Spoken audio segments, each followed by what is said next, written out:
Bom, pessoal, boa noite. Estamos no segundo bloco aqui do bate-papo com César Pegoraro, da SOS Mata Atlântica, do projeto Observando os Rios. E agora, nessa segunda parte, no segundo bloco, a gente vai abrir para contribuições das pessoas que estão envolvidas, de certa forma, em algum projeto, alguma ação, ou relacionada a Observando os Rios, ou em alguma outra iniciativa relacionada independente, né, relacionado aos rios também, ou que já teve alguma experiência nessa área. A gente tem 40 minutos, vai ter acho que uns 30, né, para ter uma margem de folga. E é isso, Cezinha, você quer falar alguma coisa aí antes de o pessoal começar a contar um pouco essas experiências? E vocês quiserem fazer a inscrição, faz pelo chat, acho que é um espaço legal aí, coloquem digam que estão inscritos e a gente vai chamando aqui para fazer a intervenção, tá bom? É isso, gente. Acho que como mensagem, assim, eu sempre gosto de enfocar o quanto cada um de nós, enquanto ativistas, enquanto pessoas que estão sensíveis à causa, fazemos a diferença, né? Sempre falo assim, nós somos muito poucos, mas nós fazemos a diferença, né? Assim, acho que é isso, né? Quanto mais a gente estiver dialogando, construindo pontes, trocando ideias, experiências, mais a gente enriquece, obviamente, o nosso repertório, a nossa pressão, porque é isso, a causa precisa, né? A questão socioambiental, como eu havia falado no outro bloco, ela aqui no Brasil faz 520 anos que a gente só, com perdão dos ouvidos de vocês, a gente só arregaça, né? A gente não tem iniciativas, a gente tem, desculpa, não quero ser justo, a gente tem iniciativas muito pontuais, muito localizadas de alguma iniciativa de preservação, de proteção ou de recuperação ambiental. Então, a gente, de fato, está digamos assim, na vanguarda da sociedade, porque nós, que estamos aqui, de fato, somos as pessoas que estão atentas, sensíveis ou ativas em prol dessa causa, né? Todo mundo sobrevive porque o ambiente nos dá essa concessão, né? Todo mundo bebe água, todo mundo respira, todo mundo come, porque há uma concessão da natureza em relação à nossa permanência, à nossa sobrevivência. Então, eu acho assim, que nós que estamos preocupados, nós que fazemos essas ações, nós que estamos aqui atentos ao tema, é que de fato estamos à frente da maioria dos brasileiros e brasileiras no que diz respeito a esse tema, né? De olhar com esse carinho, com essa relação de dependência para o ambiente, né? Então, eu acho assim, o quanto a gente tem que estar forte em si e forte enquanto coletivo, né? Porque é isso, não é fácil ser ambientalista no Brasil. Não é fácil ser um defensor da natureza num país que se orgulha da sua natureza, mas quase nada faz por ela, a não ser explorá-la, né, secularmente, em nome de ganhos, em nome de lucro, em nome de enriquecimentos de quaisquer aí, né? Então, é sempre bom a gente poder ter esses espaços de diálogo e a gente entender que sim, fazemos parte desse movimento ainda pequeno, mas muito importante para que de fato a gente sim viva com qualidade, que a gente viva de verdade, que a gente deixe a natureza que está em nós ser feliz de verdade, né?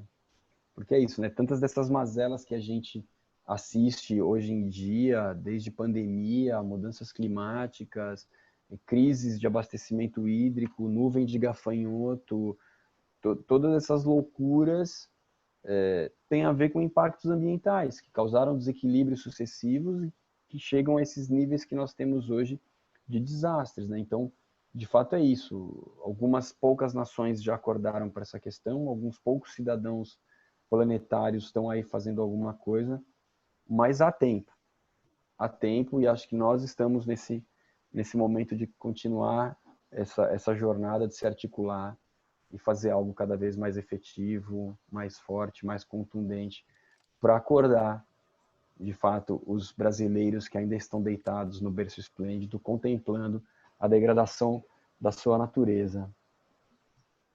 É isso. Beleza. Vamos abrir então. Ninguém se inscreveu, acho que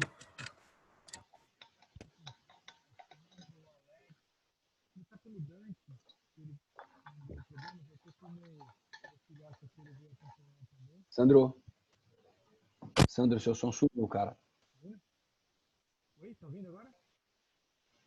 Muito baixinho. Você tá me ouvindo? Alô, alô? Pessoal, vocês estão ouvindo o Sandro? Ou só sou eu que tô mal de som?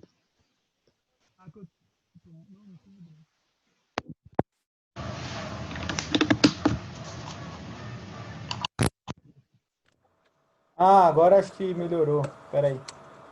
Voltou, Sandro. Foi o vacilo, eu enfiei no coisa errada aqui. Eu acho que o... Tava com o meu mascote aqui do lado também, eu tentei tirar para ele ouvir. Depois conectei no buraquinho do microfone. Acho que o Dante, se o Dante puder começar, acho que o Dante, a Sandra, o Alex tem coisa para contar, falar para gente sobre os rios.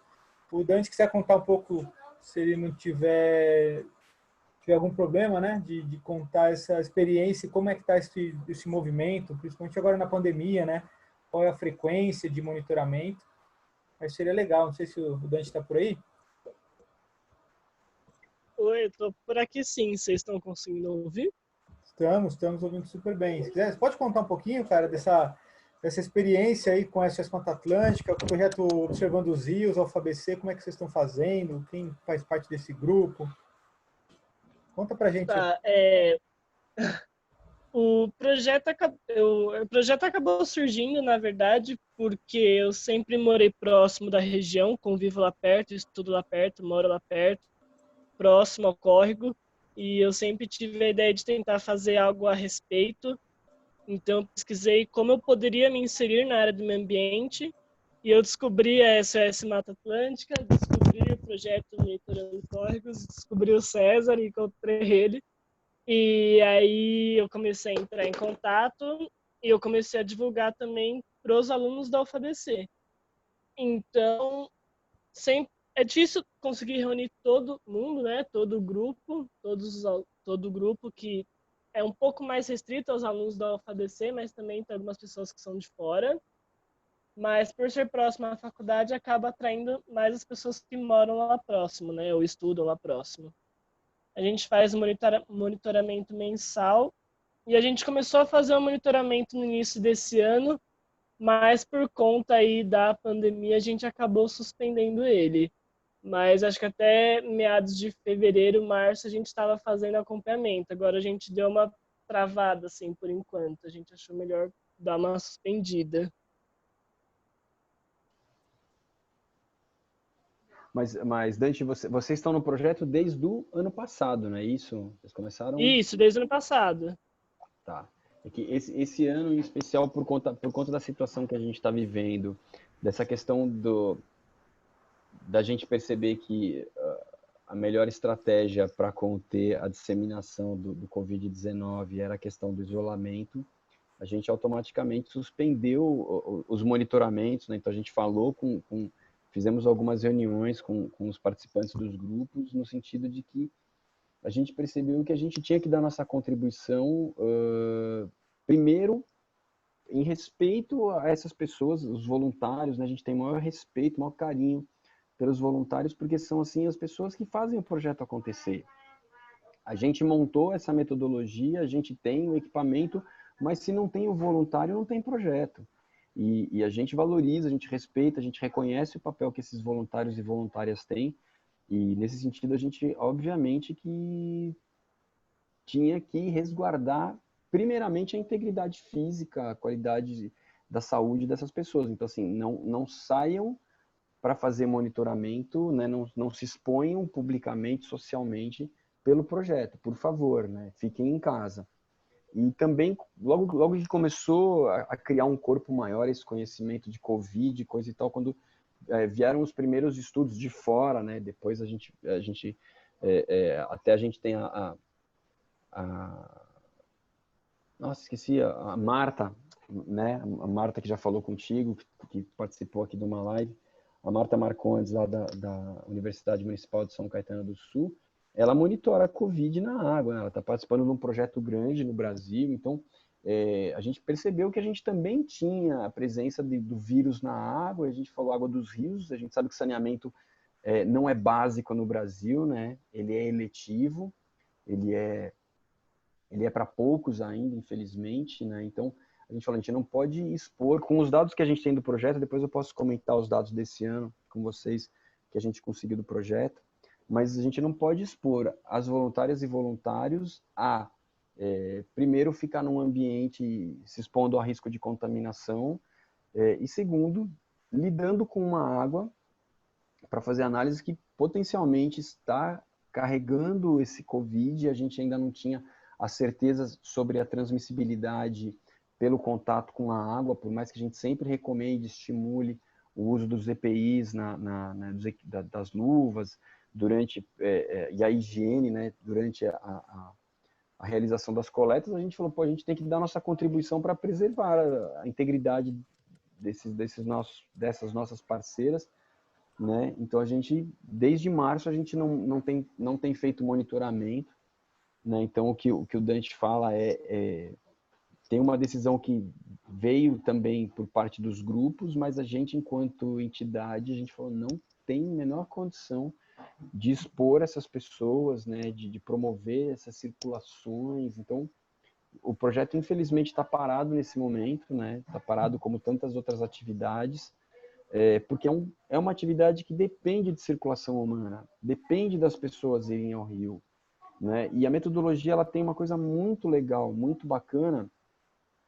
que várias das pessoas que já fizeram monitoramento, ou já viram como funciona o monitoramento, o que ele tem de legal é que ele passa a ser uma atração pública, né? Imagina o rio que está todo mundo dando as costas, o rio que as pessoas chamam de esgotinho, esgotão, o rio que as pessoas tem desgosto pelo rio, é o rio que as pessoas estão indo todo mês monitorar. O que esses jovens estão fazendo ali? O que aquelas crianças da escola, o que esse pessoal da ONG está fazendo aí, né? O que os universitários estão lá? Então é legal, porque provoca as pessoas, né? O olhar para o rio, o parar para contemplar o rio, o parar para analisar o rio, é uma provocação pública. Então é bastante comum, quando as pessoas estão fazendo monitoramento, aglomerar gente. O que vocês estão fazendo aí? Né? O que eles estão estudando? E, obviamente, quando isso acontece, a gente vai ter aglomeração social, né? Aglomeração humana, e a gente falou, então, suspende por hora, para evitar, inclusive, que a gente, né? Imagina a nossa responsabilidade perante essa multidão, né? Como eu havia falado, são mais de 3 mil voluntários no Brasil, e você vai falar assim, não, galera, tem que ir lá porque o projeto é mais importante que tudo. Não. O projeto é super importante, a gente super valoriza o que esse projeto tem enquanto junção de saberes e fazeres, mas a gente também respeita e quer bem essas pessoas. Então, resguarda todo mundo, né? Então, a gente está, inclusive, analisando todos os protocolos que tem aí de segurança, saúde, circulação, as aberturas, as classificações por cor, até para que a gente comece, sim, a fazer um diálogo sobre a retomada do projeto, né? Porque a gente quer, sim, entender como é que está a qualidade dos rios pós-pandemia, né? A gente tem vários relatos aí visuais, né, de lugares em que os rios melhoraram por terem menos circulação de pessoas, menos desafios associados à poluição difusa. Então tem alguns relatos muito de observação. Em alguns lugares, em algumas periferias que a gente atua, as lideranças comunitárias falaram que os rios pioraram, porque mais pessoas em casa, mais consumo de alimentos nas localidades, então uma maior produção de resíduos nas periferias, né, logo no começo da pandemia. Então, a gente quer entender esse cenário, a gente quer analisar. Então, é isso que o projeto faz, né? Botar pessoas ou convidar pessoas para observarem os rios e mobilizarem, motivarem outras pessoas, né? Fazer um movimento crescente de pessoas observando os rios, de pessoas sensíveis ao rio do seu território, de pessoas atentas a que um rio contaminado, a que um rio sem qualidade, ele é mais do que feio e fedido. Ele é um risco à nossa integridade física, né? Ele é um atentado à nossa cultura, ao nosso lazer, à nossa saúde. Ele é um atentado. Ele é um crime, né? A gente tem até na Constituição do Estado de São Paulo, se não me falha a memória, no artigo 207 da Constituição do Estado de São Paulo, afirma que é vedado o lançamento de qualquer efluente sem prévio tratamento em qualquer rio do Estado. Olha que louco! A Constituição do Estado de São Paulo tem um artigo que afirma isso, mais ou menos do jeito que eu falei para vocês, mas é vedado o lançamento de efluentes sem tratamento. Então é muito louco, porque qualquer cano de esgoto, seja ele das autarquias públicas, seja eles das empresas privadas, seja ele das companhias de saneamento, seja ele, infelizmente, daquela pessoa que não tem o cano de esgoto passando na sua casa, todos esses canos são crimes ambientais previstos em lei.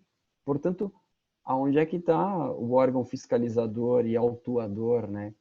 Por que a CETESB não autua a Sabesp, sendo que a Sabesp é a maior poluidora dos rios do estado de São Paulo, pelo seu processo de afastamento de esgoto? Potencialmente, se a gente for ver a amplitude que a Sabesp atua no estado de São Paulo, e a quantidade de esgoto que se coleta e a quantidade de esgoto que se trata, a gente tem um buraco aqui, né? Porque se coleta uma certa quantidade de esgoto, e desse esgoto coletado, uma porcentagem é tratada. Ou seja, uma quantidade enorme do que é coletado é liberado in natura nos rios do nosso estado. Se é competência das prefeituras, se é competência das prefeituras já há muito tempo, a instalação o saneamento básico é uma concessão, não, é uma responsabilidade das prefeituras. Então, prefeituras que não façam, que permitam que os munícipes lancem esgoto em qualquer lugar, ela também é corréu, né? Ela também tem a parcela de responsabilidade dela. E cadê a autuação? Cadê o bom senso? Então, quer dizer que a gente tem a lei e a lei é desrespeitada pelo próprio ente que deveria fiscalizar e implementar a lei. Educar os cidadãos para que reconheçam e respeitem essa lei. Então, a gente tem muita educação para fazer com os nossos cidadãos para entender isso, né? Que a lei é para todos, para nós cidadãos, para as empresas e para o próprio poder público, né? Se talvez ele cumprisse primeiramente a lei, ele tivesse autoridade moral para educar os cidadãos e as empresas, os empresários a respeitarem a lei também. Então a gente tem alguns desafios aí associados a essa questão de como é que a gente muda a percepção das pessoas, né? Como é que a gente mostra o quão prejudicial é a gente ter rios poluídos perto das nossas casas, né? E não é só por uma questão estética, é muito mais. Tem alguns estudos que reforçam isso, né? A Organização Mundial da Saúde já teria aquele nosso chavão dizendo que 70% das doenças que acometem a humanidade são doenças de veiculação hídrica. Ou seja, água poluída é a maior questão das nossas doenças. Só que não é só olhar para a doença de uma forma isolada, né? Teve um estudo que foi feito pelo Ministério do Trabalho e Emprego em 2014, 2015, eu não vou lembrar o ano exato, que apontava que as doenças de veiculação hídrica eram a maior causa de afastamento do trabalho e perda de dia ao trabalho ou de licença do trabalho. Ou seja, a gente está trabalhando o funcionamento, primeiro a gente está trabalhando o ganhar pão das pessoas, e segundo a gente está atrapalhando o funcionamento pleno das nossas empresas, porque os trabalhadores estão ficando doentes. E no mundo em que hoje em dia terceirizou a mão de obra, num mundo em que todo mundo é autônomo, ou que muitas pessoas são autônomas, uma pessoa que não trabalha não ganha. Então quer dizer que uma pessoa adoecida, uma pessoa com diarreia que não vai trabalhar, uma pessoa com hepatite que vai ficar 20, 30 dias de cama aí se recolhendo, é uma pessoa que não está comendo, não vai ganhar o seu pão, porque ela depende do trabalho para poder se sustentar. Olha que injustiça, né? No ano seguinte a esse estudo do Ministério do Trabalho e Emprego, foi feito um estudo pelo MEC, o tão polêmico MEC, né, que estava aí agora com um sinistro canalha, né, à frente do Ministério, agora assumiu um empresário, o Ministério da Educação, vamos ver onde é que a gente vai parar. mas era a maior causa de perda escolar no Brasil, as doenças de veiculação hídrica. Ou seja, um Brasil que não estuda é, obviamente, um Brasil que não se desenvolve, é um Brasil que vai ficar atrasado na história. Então, olha como o saneamento básico é importante para coisas que a gente nem imagina, né? O quanto ela atrasa a gente. Ela atrasa o nosso desenvolvimento, ela atrasa a nossa indústria, ela atrasa ela traz prejuízos, né? A gente sabe que para outro dado que internacionalmente é bastante usado e para a gente vale, que para cada real que a gente investe em saneamento básico, a gente economiza a partir de R$ 4,30 em saúde. Ou seja, a partir do momento que a gente é negligente com saneamento básico, a gente está gastando, não é que a gente está investindo, a gente está gastando 4 vezes mais em saúde. E uma saúde que é paliativa. Porque uma pessoa que ficou adoecida hoje por uma doença transmitida pela água, ela ficará mês que vem, ela ficará daqui 3 meses, ela ficará daqui 1 ano, 2, 3, ela perpetua a sua fragilidade, o seu adoecimento. Então é muito louco, porque assim, é um enxugar o gelo às avessas, né? Porque assim, você vai ter que gastar dinheiro para não sanar uma questão. Então, o quanto saneamento básico é importante? Porque ele é um investimento feito uma vez só. A partir do momento que você tem uma rede eficiente, você tem um tratamento adequado, você tem um tratamento localizado, você está mantendo a saúde das populações por muito tempo. Então você reduz as internações, você reduz a mortandade, você aumenta a expectativa de vida, você aumenta a qualidade de vida, portanto você vai ter crianças estudando melhor, trabalhadores trabalhando melhor, né? Você evita as evasões e as faltas, as perdas todas que a gente tem nos processos produtivos. Saneamento básico é isso, uma coisa quase importante, né? Por isso que ele se chama básico. Não, mais informação, acho que enriquecendo aqui a nossa conversa. Tem mais pessoas, não sei se querem mais, alguém mais quer contar, a gente está com o tempo aqui, eu estou muito preocupado com o tempo, isso aí está me incomodando um pouco, porque eu vou ter que mudar essa plataforma, mas a gente tem uns 10 minutinhos ainda. O Rogério colocou aqui, ó, o que será da água brasileira com esse novo marco legal do saneamento? Então, a gente estava conversando um pouquinho antes, né, Cezinha? Se quiser falar um pouco, até do tema que você falou da geração de resíduos, eu coloquei uma matéria que eu recebi quase agora no WhatsApp, no grupo. A Covid-19 levou a uma pandemia de poluição plástica.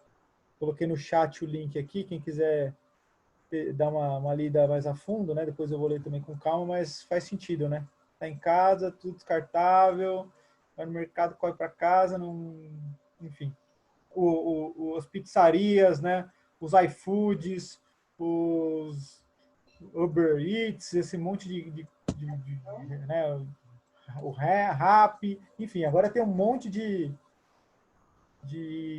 resíduo gerado de fast food, né? Que a gente pede, enfim, isso está também gerando resíduo demais. Vamos ver onde chegaremos com isso. Se alguém quiser mais falar, comenta no chat, senão Cezinha acho que já pode falar um pouquinho sobre isso que a gente comentou antes do saneamento, né? Esse monte de interrogação que a gente ainda tem. E depois pedir mais 2 minutinhos para fazer o merchan das páginas, das coisas que a gente faz. Quem quiser também colocar no chat aqui o link dos projetos, acho que o Cezinha já colocou, né?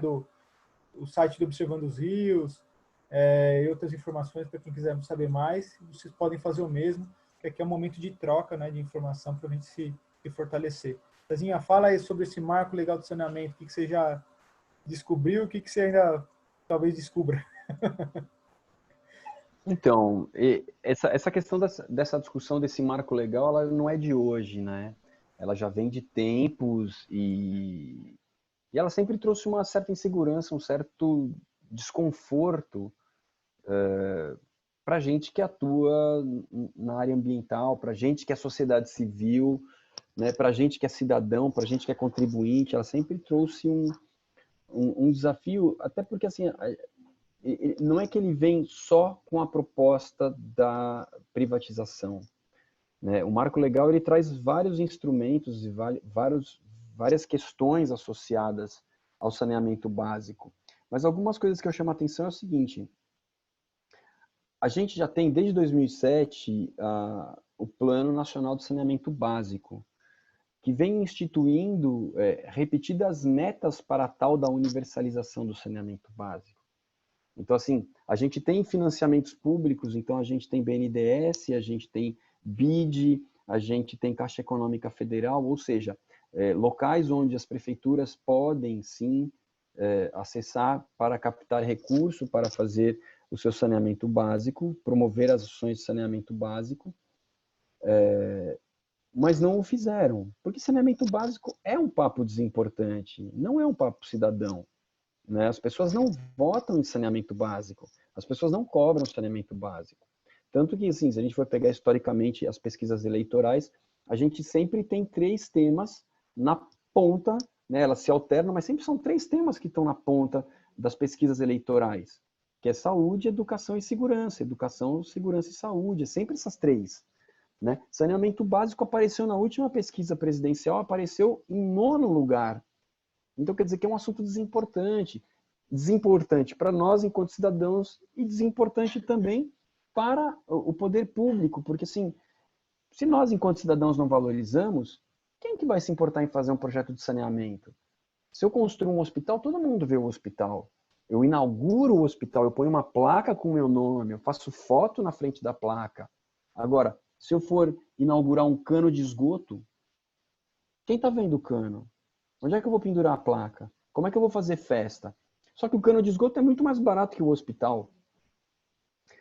Só que é desimportante. E aí o que acontece é o seguinte, ficou um tema perdido para a gente, né? Saneamento básico ficou na história. A gente, nem metade da população brasileira tem acesso à coleta de esgoto. Nem metade.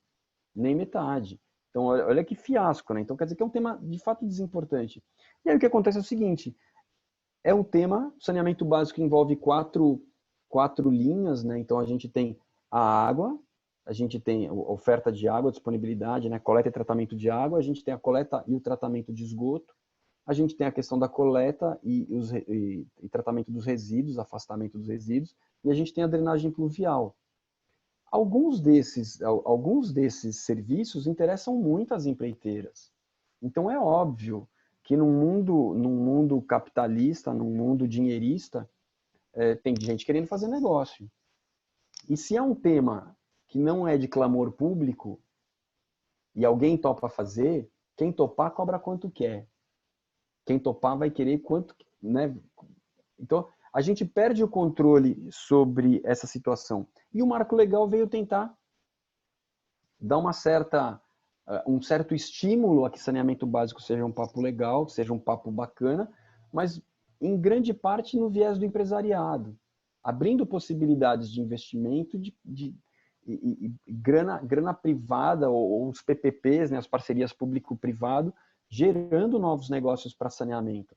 Só que traz uma série de... Eu estou estudando ainda, galera. Sim, esse marco trouxe um monte de questões para a gente. Estava até falando com o Sandro antes, o quanto a gente tem que estudar e formar opinião e não achar que é a salvação da lavoura e nem... Então, assim, não é a salvação da lavoura, definitivamente. Assim como também não é o pior dos mundos. Traz alguns elementos que a gente fala legal, né? Pô, mais uma vez uma lei falando de saneamento básico. Isso é bom e nos interessa. Mas o como vem é que é o pulo do gato. A gente já tem água enquanto direito público. A água é um patrimônio público, né? Pela Lei da Água 9433 de 2007 já diz que a água é um bem público. Então, assim, não é que vão vender água, eles vão vender o serviço. Só que é o seguinte, o serviço envolve a distribuição de um bem. E aí a gente começa a entrar, assim, a gente já vive num Brasil que guarda uma exclusão, né? Infelizmente o Brasil foi feito na base da exclusão e perpetua algumas exclusões, algumas injustiças sociais até hoje em dia, e o saneamento básico não pode jamais ser mais uma dessas estruturas que vai privilegiar alguns em detrimento a outros. Então, a nossa briga agora é o seguinte, a gente vai ter que ter instrumentos, a gente vai ter que ter regulamentação que não permita que, de fato, o saneamento básico seja só para quem pode pagar. Como é que estarão os programas assistenciais? Como é que a gente vai ter transparência? Como é que a gente vai discutir as tarifas? Como é que como é que a gente vai ter isso que a gente chama de investimento cruzado, né?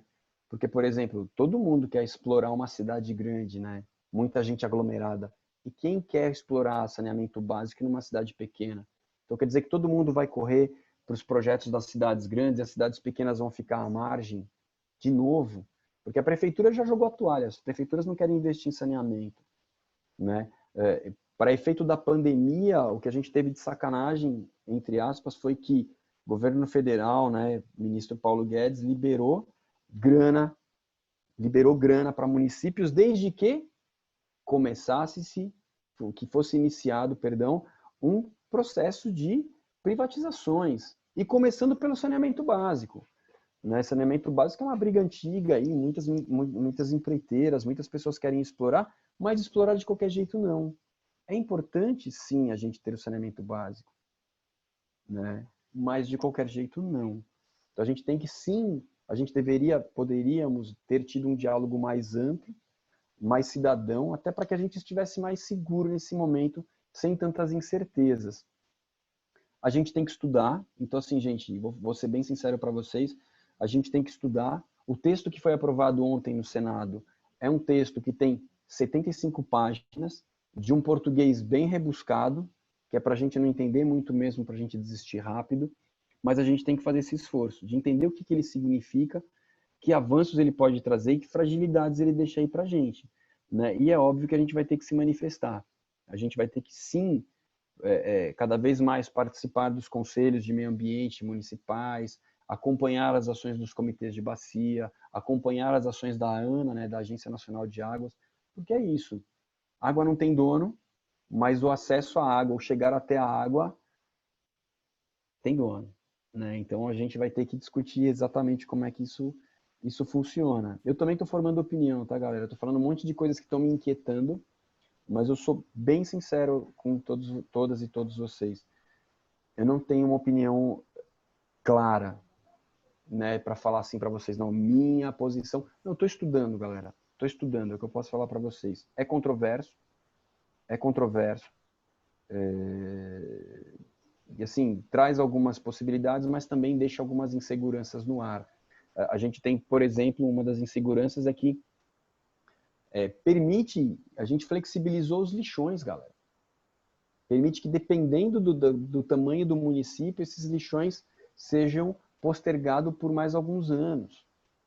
Pô, a gente não tinha... Já não era para ter erradicado os lixões em 2014. Como é que a gente está de novo discutindo lixão e dando concessão para mais tempo para essa prática de trabalho com os resíduos? A própria questão da universalização do saneamento. Eles botaram lá um dispositivo que a universalização é até 2033, tá? Contudo, se o município tiver X habitantes, pode ser até 2040. Ah, gente. Então, essa malemolência, se a lei é lei, e aliás, a lei já existe e não foi cumprida, então a gente vive um arremedo de lei para refazer a lei que não foi cumprida, né? E a gente já deixa dispositivos tipo assim, olha, a universalização é até 2033, mas se... Então é uma lei frouxa nesse sentido, né? Porque ela quer incentivar as pessoas, mas a gente já tem essa discussão de mais de 10 anos atrás, e muito pouco andou nesse tempo todo, né? Então, o quanto é importante, de fato, a gente ficar atento, né? E discutir, a gente tem que conversar, a gente tem que estudar, galera. E, felizmente, nós teremos que estudar, né? Que bom. Porque, assim, é muito sinistro o cenário, é muito obscuro, não é que é sinistro, é muito obscuro. E a gente vai ter que entender onde é que a gente vai pisar a partir de agora. E que ferramentas a gente tem para se resguardar. Né? Porque água não se vende.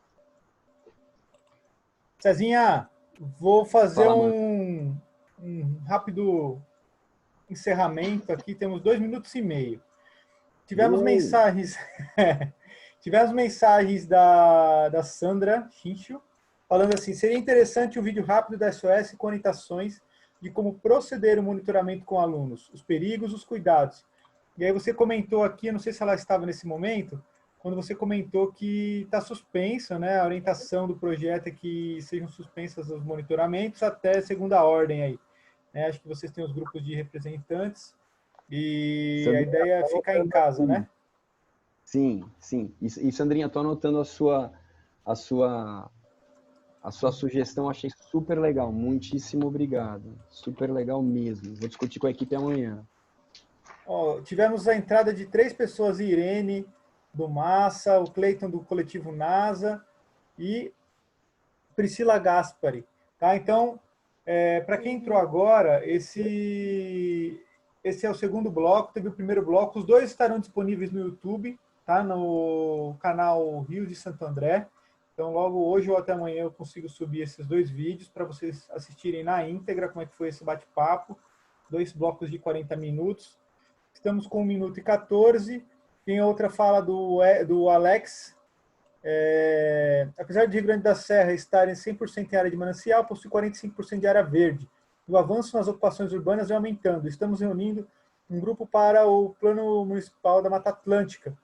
César, você acha importante esse instrumento para diminuir essa urbanização? Então, aí eu vou pedir para que você responda a isso enquanto você faz a sua despedida. E agradeço a presença de todos. Curtam a nossa página no Facebook, Rio de Santo André. Siga-nos no Instagram, Rio de Santo André também. E o nosso canal no YouTube, que logo a gente vai estar alimentando cada vez mais. Já tem as entrevistas anteriores e estaremos transmitindo por lá em breve para não ter essa loucura do tempo. Cezinha, responde em 10 segundos e manda ver. Mensagem do Cleiton. Valeu, Cleiton. E agora, Cleiton, grande Cleiton. boa noite para vocês aí. Vai lá, Cezinha. Então é o seguinte, o Plano Municipal da Mata Atlântica é um instrumento legal, bacana, para a gente de fato mapear onde é que estão os remanescentes, mapear as áreas passíveis de recuperação, entendendo que a qualidade ambiental depende das suas florestas.